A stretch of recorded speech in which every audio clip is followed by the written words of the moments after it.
Women are now the fastest growing group of gun owners in America. It's probably not surprising, but when you think about it, it's kind of stunning. In fact, 22% of women now own a gun. That's up 7% since 2015. And if you look at headlines from across the country, it looks like they're actually using the guns to protect themselves and their families. As we began to come to the range on a regular basis, more and more women would see us and wanted to participate. I conceal carry because I want to feel safe. I want to be able to protect myself and protect those around me. No matter where I'm at, in the middle of nowhere or in the middle of town, I'm always safe. We're going to pause for a second while Emily Miller gets seated. She was the first woman in Washington, D.C. to get her concealed gun carry permit, which was a feat. It's now gotten easier in D.C. for women and everybody else to be able to get their guns. All right, this statistic surprise you? This statistic did not surprise me. And in fact, I checked in with the National Shooting Sports Foundation, which represents all the gun dealers.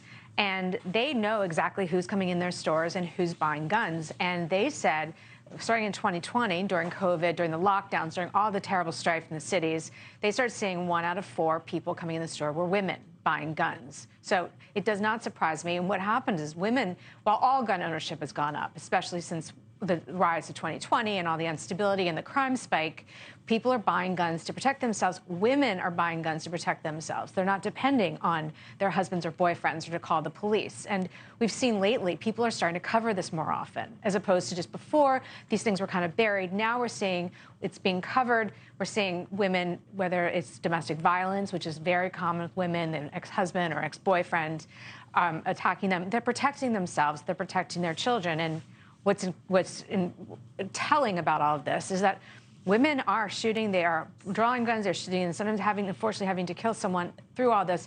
But that's because it's self-defense, and they're not getting charged. These are a lot of the headlines that we're seeing.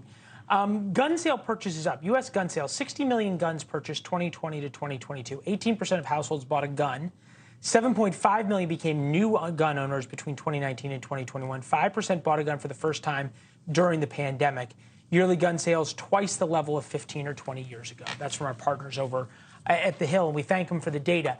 I think about this, though, just from a political standpoint, right? Because you went through this in D.C., is that the very same people who don't want people to have as many guns and want more restrictions on guns are at the same time fueling and are driving the policies that in the end are convincing people who normally wouldn't have a gun, hadn't thought of getting a gun, to then go buy one.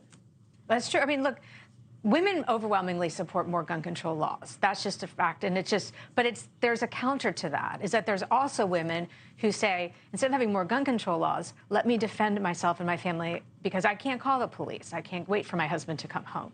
So there is this two-part of this. How does this break politically of women who say, and overwhelmingly women say, I want an assault weapons ban because they are afraid of school shootings for their kids.